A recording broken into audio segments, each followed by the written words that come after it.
दोस्तों, शेयर बाजार में कुछ कंपनियां होती हैं जो चलती हैं और कुछ कंपनियां होती हैं जो देश को चलाती हैं। आज हम बात करने वाले हैं एक ऐसी कंपनी की जो भारत की सुरक्षा की रीढ़ की हड्डी है, the backbone of Indian air force. जी हाँ, मैं बात कर रहा हूँ हिंदुस्तान एरोनॉटिक्स लिमिटेड यानी HAL की। दोस्तों, इस चैनल के पिछले 2 वीडियो बेस्ट डिफेंस स्टॉक और मोनोपोली स्टॉक ऑफ इंडिया में बहुत से दर्शकों ने कमेंट में HAL पर एक वीडियो बनाने के लिए रिक्वेस्ट किया था। उन्हीं दोस्तों के रिक्वेस्ट पर काफी रिसर्च के उपरांत यह वीडियो बनाया जा रहा है। पिछले कुछ दिनों से HAL हर जगह खबरों में है। एक तरफ खबर आई है कि HAL ने 1800 करोड़ रुपए का एक ऐतिहासिक सौदा साइन किया है पवन हंस के साथ। दूसरी तरफ कंपनी ने अपने क्वार्टर 3 के नतीजे घोषित किए हैं जो काफी दिलचस्प है। और तीसरी तरफ निवेशकों के मन में एक डर का माहौल भी है कि अमेरिका से जो इंजन आने वाले थे वो लेट हो गया है। तो सवाल यह है, क्या HAL का शेयर यहाँ से 6000 रुपये जाएगा या इंजन की वजह से क्रैश करेगा? अगर आपने HAL के शेयर्स ले रखे हैं या लेने की सोच रहे हैं तो यह वीडियो आपके लिए अनिवार्य है। आज हम ऊपर से बात नहीं करेंगे। आज हम HAL का पोस्टमार्टम करेंगे। हम समझेंगे कि यह पवन हंस डील सिर्फ एक कॉन्ट्रैक्ट नहीं बल्कि HAL के भविष्य का नया दरवाजा क्यों है। हम देखेंगे कि 2.5 लाख करोड़ की ऑर्डर बुक में रियलिटी कितनी है। और सबसे जरूरी, हम उस इंजन समस्या की गहराई में जाएंगे जिसे न्यूज चैनल अक्सर इग्नोर कर देते हैं। तो सीट बेल्ट बांध लीजिए क्योंकि यह फ्लाइट अब टेक ऑफ करने वाली है। तो चलिए शुरू करते हैं।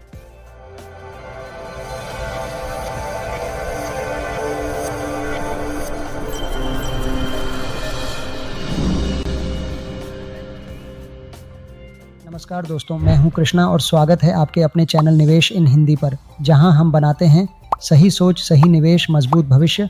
वीडियो में आगे बढ़ने से पहले नम्र निवेदन है कि चैनल को सब्सक्राइब कर ले और बेल आइकन दबाएं। Chapter 2, Pawan Hans deal, civil pivot को डिकोड करना। सबसे पहले बात करते हैं उस खबर की जिसने बाजार में सबसे ज्यादा चर्चा पैदा की है। 29 जनवरी 2026 को HAL ने पवन हंस लिमिटेड के साथ एक डील साइन की। आइए पहले नंबर्स को तोड़ते हैं। कुल डील वैल्यू 1800 करोड़ रुपए से ज्यादा। प्रोडक्ट क्या है? 10 ध्रुव NG यानी नेक्स्ट जनरेशन हेलीकॉप्टर। डिलीवरी की तारीख 2027 तक। एंड यूजेस ONGC यानी ऑयल एंड नेचुरल गैस के ऑफशोर ऑपरेशंस के लिए। अब आप सोचेंगे सर, HAL का मार्केट कैप 3 लाख करोड़ है, उसमें 1800 करोड़ रुपए की डील तो समुद्र में एक बूंद जैसी है। इसमें इतना एक्साइटमेंट क्यों? दोस्तों, यहाँ रकम यानी अमाउंट इंपॉर्टेंट नहीं है। यहाँ इरादा यानी इंटेंट और रणनीति यानी स्ट्रैटेजी इंपॉर्टेंट है। इसे समझने के लिए आपको थोड़ा इतिहास में जाना पड़ेगा। आज तक भारत में जब भी किसी नागरिक उद्देश्य यानी सिविलियन पर्पस के लिए हेलीकॉप्टर चाहिए होता था, जैसे VIPs को ले जाने के लिए या ONGC के कर्मचारियों को बॉम्बे हाई ले जाने के लिए, तो हम किसके पास जाते थे? हम जाते थे बेल जो USA की कंपनी है या एयरबस जो फ्रांस की कंपनी है के पास। क्यों? क्योंकि एक धारणा बनी हुई थी कि देसी हेलीकॉप्टर सुरक्षित नहीं है, आरामदायक नहीं है या नागरिक उड्डयन सिविल एविएशन के सख्त नियमों को पास नहीं कर पाएगा। HAL को सिर्फ एक खाकी कंपनी माना जाता था जो सिर्फ आर्मी या एयर फोर्स के लिए मशीन बनाती है। लेकिन इस पवन हंस कॉन्ट्रैक्ट ने उस धारणा को तोड़ दिया है। ये जो 10 हेलीकॉप्टर हैं ये ONGC के लिए इस्तेमाल होंगे। आपको पता है ONGC के ऑपरेशंस कितने कठिन होते हैं। समुद्र के बीच में तेज हवाओं में नमक वाले पानी यानी सलाइन वाटर के ऊपर उड़ना पड़ता है। वहाँ गलती की कोई गुंजाइश नहीं होती। अगर ONGC ने HAL के ध्रुव NG को मंजूरी दी है तो इसका मतलब है कि यह मशीन वर्ल्ड क्लास मानकों को पूरा करती है। देखिए, यह पुराना ध्रुव नहीं है, यह NG है यानी नेक्स्ट जनरेशन। इसमें और पुराने हेलीकॉप्टर में क्या फर्क है? First, glass cockpit. इसका कॉकपिट पूरा डिजिटल है जो पायलट्स के लिए उड़ाना आसान बनाता है। सेकंड, सुरक्षा। इसमें ऐसे सेंसर लगे हैं जो जमीन या पानी के करीब आने पर पायलट को चेतावनी देते हैं, यानी टेरेन अवेयरनेस सिस्टम। इसकी सीटें क्रैश वर्थी हैं, मतलब अगर क्रैश हुआ तो यात्री की जान बचने के चांस ज्यादा हैं। थर्ड, आराम। पुराने मिलिट्री ध्रुव में सैनिक बैठते थे तो कंफर्ट 0 था। इसमें VIP इंटीरियर है, शोर नियंत्रण, नॉइस कंट्रोल है। HAL का प्लान यह है कि अगले 10 साल में उनका 25% राजस्व सिविल एविएशन से आना चाहिए। यह डील उस प्लान का पहला बड़ा कदम है। कल को जब उड़ान स्कीम में छोटे शहरों में हेलीकॉप्टर चलेंगे तो वो भी HAL के हो सकते हैं। यह एक नया बाजार खुल गया है जो पहले मौजूद ही नहीं था। Chapter 3, numbers analysis. अब आते हैं कंपनी के रिपोर्ट कार्ड पर। क्वार्टर 2 FY26 के नतीजे कैसे रहे? नंबर स्क्रीन पर देखिए। कुल राजस्व यानी टोटल रेवेन्यू 6628 करोड़ रुपए है, यानी Q on Q लगभग 37% की उछाल। शुद्ध लाभ यानी नेट प्रॉफिट 1662 करोड़ रहा है, ईयर ऑन ईयर 11% की वृद्धि। EBITDA margin 20.2%। यहाँ एक चीज नोट करने वाली है, लोग कह रहे हैं कि प्रॉफिट ग्रोथ थोड़ी कमजोर है, सिर्फ 11%, और मार्जिन भी पहले 25% होते थे, अब 20% पर आ गया है। ऐसा क्यों? क्या कंपनी की दक्षता यानी एफिशिएंसी कम हो गई है? बिल्कुल नहीं। इसका जवाब छुपा है प्रोडक्ट मिक्स में। देखिए HAL दो तरह से पैसा कमाता है। पहला, विनिर्माण यानी मैन्युफैक्चरिंग, मतलब नया जहाज बनाकर बेचना। दूसरा, ROH यानी रिपेयर एंड ओवरहॉल, मतलब पुराने जहाज की सर्विसिंग करना। सर्विसिंग में मार्जिन ज्यादा होता है, नया जहाज बनाने में खर्चा ज्यादा और मार्जिन कम होता है। अभी HAL एक ट्रांजिशन फेज में है। उनका SU-30 का पुराना प्रोडक्शन खत्म हो गया है और तेजस का नया प्रोडक्शन रैंप अप हो रहा है। जब भी कोई नई प्रोडक्शन लाइन शुरू होती है तो शुरू में एफिशिएंसी कम होती है, वेस्टेज थोड़ा ज्यादा होता है, इसे हम टीथिंग इश्यूज कहते हैं, इसलिए मार्जिन थोड़े दबाव में है। लेकिन पॉजिटिव बात क्या है? पॉजिटिव बात यह है कि पिछले क्वार्टर के मुकाबले रेवेन्यू लगभग 37% बढ़ा है। इसका मतलब है कि फैक्ट्री में काम रुका नहीं है। बेशक इंजनों की कमी है, लेकिन HAL ने सर्विसिंग और स्पेयर बेचकर राजस्व को संभाल लिया है। बैलेंस शीट देखें तो कंपनी के पास करीब 14,000 से 15,000 करोड़ का कैश पड़ा है और जीरो डेट कंपनी है। आज के जमाने में जब कंपनियां कर्जे में डूबी हैं, HAL कैश के ऊपर बैठा है। यह कैश उन्हें भविष्य में नए प्रोजेक्ट्स जैसे IMRH हेलीकॉप्टर खुद के दम पर बनाने की ताकत देता है। चैप्टर 4 द मोट, 2.5 लाख करोड़ रुपए की ऑर्डर बुक। अगर आप मुझसे पूछें कि AVAL को खरीदने का सबसे बड़ा कारण क्या है, तो वो है यह नंबर 2.5 लाख करोड़ रुपए। यह HAL की ऑर्डर बुक है। चलिए इसे डिटेल में समझते हैं। HAL हर साल करीब 30,000 करोड़ का रेवेन्यू जनरेट करता है। अगर हम 2.5 लाख करोड़ रुपए को 30,000 से डिवाइड करें तो नंबर आता है 8 से ज्यादा। इसे कहते हैं बुक टू बिल रेशियो। इसका मतलब यह है दोस्तों कि अगर HAL आज के बाद मार्केटिंग बंद कर दे और नए ऑर्डर लेने बंद कर दे, तब भी अगले 8 साल तक उनकी फैक्ट्रियां 24 घंटे चलेंगी सिर्फ पुराने ऑर्डर्स पूरा करने के लिए। इंडिया में किसी भी और large cap company L&T, BHEL, Reliance, किसी के पास इतनी स्पष्ट विजिबिलिटी नहीं है। इस ऑर्डर बुक में है क्या? चलिए इसे तोड़ कर देखते हैं। फर्स्ट, LCA तेजस मार्क 1A यानी बड़ी मछली। पहले 83 जेट्स का ऑर्डर था, मतलब लगभग 48,000 करोड़ रुपए का बिजनेस। अब 97 और जेट्स का ऑर्डर फाइनल स्टेज में है, यानी लगभग 62,370 करोड़ रुपए का अगेन बिजनेस। यह अकेला कॉन्ट्रैक्ट HAL को 2032 तक व्यस्त रखेगा। ये जेट्स हमारे पुराने MiG-21 और सेकंड MiG-29 को रिप्लेस करेंगे। थर्ड, प्रचंड लाइट कॉम्बैट हेलीकॉप्टर। आपने गलवान घाटी और चीन बॉर्डर की खबरें सुनी होंगी। वहाँ ऊंचाई पर यानी 5,000 मीटर ऊपर उड़ने के लिए हमें एक खास हेलीकॉप्टर चाहिए था। दुनिया का कोई भी हेलीकॉप्टर वहाँ फुल लोड के साथ टेक ऑफ नहीं कर सकता सिवाय प्रचंड के। सरकार ने 156 प्रचंड हेलीकॉप्टरों का ऑर्डर दिया है, यानी लगभग 62,700 करोड़। 90 आर्मी लेगी, 66 एयर फोर्स लेगी। Fourth, Sukhoi 30 mark 1 upgrades. हमारे पास जो 260 सुखोई जेट्स हैं, उन्हें भी सुपर सुखोई स्टैंडर्ड पर अपग्रेड करना है। यह भी हजारों करोड़ का काम है। तो दोस्तों डिमांड की कोई कमी नहीं है, ग्राहक यानी सरकार चेक लेकर खड़ा है। दिक्कत सिर्फ सप्लाई साइड पर है। चैप्टर 5 कमरे में हाथी, जी इंजन संकट। अब तक हमने अच्छी बातें की, अब थोड़ी कड़वी सच्चाई भी सुन लीजिए। HAL के स्टॉक में पिछले 6 महीने में जो थोड़ी रुकावट आई है, उसका एक ही विलेन है, G404 इंजन। आइए इसे समझते हैं। कहानी यह है, तेजस जेट में जो दिल यानी इंजन लगता है वो हम नहीं बनाते, वो अमेरिका की कंपनी जनरल इलेक्ट्रिक यानी GE बनाती है। HAL ने 2021 में 99 इंजनों का ऑर्डर दिया था। डील यह थी कि 2024 से इंजन आना शुरू हो जाएंगे, लेकिन कोविड के बाद GE का सप्लाई चेन टूट गया। उनके वेंडर जो कोरिया और US में है, पार्ट्स नहीं दे पाए। नतीजा 2024 निकल गया, 2025 आधा निकल गया, इंजन नहीं आए। इसका असर क्या हुआ? HAL ने जेट्स की बॉडी बना ली, विंग्स बना लिए, रडार लगा दिया, लेकिन बिना इंजन के जेट उड़ नहीं सकता। इसलिए HAL के हैंगर्स में ग्लाइडर्स यानी बिना इंजन के प्लेन जमा हो गए हैं। जब तक इंजन लगकर प्लेन डिलीवर नहीं होता, HAL पैसा यानी रेवेन्यू बुक नहीं कर सकता, इसलिए डिलीवरी लेट हो रही है। लेकिन अब तस्वीर बदल रही है। जनवरी 2026 की लेटेस्ट रिपोर्ट्स के हिसाब से बर्फ पिघलनी शुरू हो गई है। सितंबर 2025 में चौथा इंजन आया, दिसंबर 2025 में 5वां इंजन आया। HAL उम्मीद कर रहा है कि मार्च 2026 तक करीब 12 इंजन आ जाएंगे। GE ने वादा किया है कि FY27 यानी अगले साल से वो 20 इंजन हर साल देंगे। इन्वेस्टर को क्या समझना चाहिए? आपको यह देखना है कि क्या यह नुकसान है या देरी। देखिए, ऑर्डर कैंसिल नहीं हुआ है। एयरफोर्स को प्लेन्स चाहिए ही चाहिए। यह सिर्फ रेवेन्यू डिफरल है, मतलब जो पैसा 2025 में दिखना था वो अब 2026-27 की बैलेंस शीट में दिखेगा। HAL ने वक्त बचाने के लिए नासिक में एक तीसरी प्रोडक्शन लाइन शुरू कर दी है। जैसे ही इंजन आएंगे, HAL फिटिंग करेगा और धड़ाधड़ डिलीवरी करेगा। हमें लगता है कि F या 27 में HAL के रेवेन्यू में एक जबरदस्त J कर्व यानी तेजी से ऊपर देखने को मिलेगा, क्योंकि सारे रुके हुए प्लेन्स एक साथ डिलीवर होंगे। चैप्टर 6 भविष्य के क्षितिज यानी future outlook, export and next gen tech. पहले समझते हैं एक्सपोर्ट के मैथमेटिक्स को। HAL अब सिर्फ इंडिया तक सीमित नहीं रहना चाहता, वो ग्लोबल प्लेयर बनना चाहता है। दो बड़े मार्केट्स हैं जहां HAL फोकस कर रहा है। एक फिलीपींस और चीन के बीच दक्षिण चीन सागर में तनाव चल रहा है। फिलीपींस को अपनी कोस्ट गार्ड मजबूत करनी है। न्यूज है कि फिलीपींस कोस्ट गार्ड HAL से 7 ध्रुव मार्क 3 हेलीकॉप्टर और 8 DO मार्क 228 प्लेन खरीदने की बात कर रहा है। यह डील एडवांस्ड स्टेज में है। अगर यह डील होती है तो यह HAL के लिए वैसा ही मोमेंट होगा जैसे ब्रह्मोस के लिए था। 2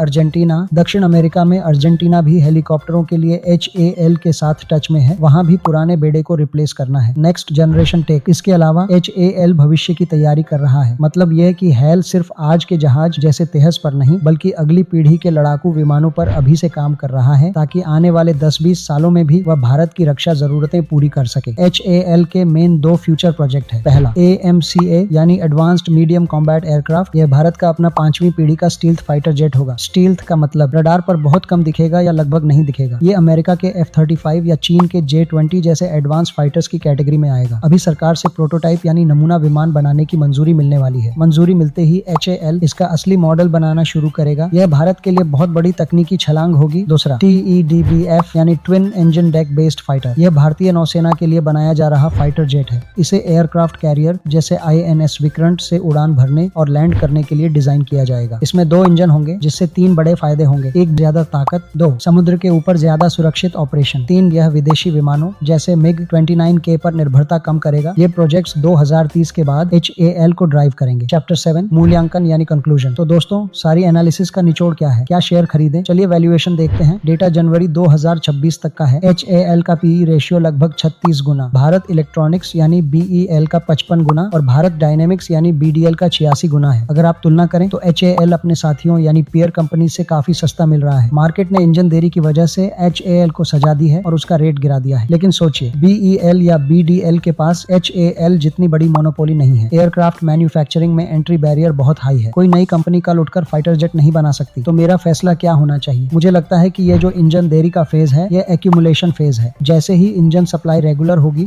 जो कि अब शुरू हो गई है, और पवन हंस जैसे और सिविल ऑर्डर्स आएंगे, यह स्टॉक रीरेट होगा। विश्लेषकों का टारगेट 5672 के आसपास है, जो यहाँ से भी 23 से 25% का अपसाइड दिखाता है। अगर आपका नजरिया 3 से 5 साल का है तो HAL एक स्ट्रक्चरल बाय है। ये आत्मनिर्भर भारत की सबसे बड़ी बेट है। दोस्तों यह थी HAL की पूरी जन्म कुंडली। आपको क्या लगता है, क्या HAL 6000 रुपए का लेवल तोड़ेगा 2026 में, या इंजन प्रॉब्लम अभी और चलेगी? नीचे कमेंट करके अपनी राय जरूर बताएं। गहन अध्ययन और बहुत मेहनत के बाद यह वीडियो तैयार किया गया है। बहुत से रिसोर्सेज जैसे IND, money.com, investing.com, PSU Connect, NDTVprofit.com, livemint.com, marketmojo.com, upstocks.com, economicstime.com, Wikipedia, ORG, defence, इनके डीपली स्टडी के बाद यह डाटा इकट्ठा किया गया है। अगर इस वीडियो ने आपकी जरा सा भी नॉलेज बढ़ाई हो तो लाइक का बटन दबाएं और अपने इन्वेस्टर दोस्तों के साथ शेयर करें। चैनल को सब्सक्राइब करना ना भूलें, क्योंकि अगला वीडियो हम मझगांव डॉक पर लाने वाले हैं। तब तक सीखते रहे, क्योंकि सीखना बंद तो जीतना बंद। हैप्पी इन्वेस्टिंग और जय हिंद। यह निवेश सलाह नहीं है, अपने वित्तीय सलाहकार से परामर्श करें।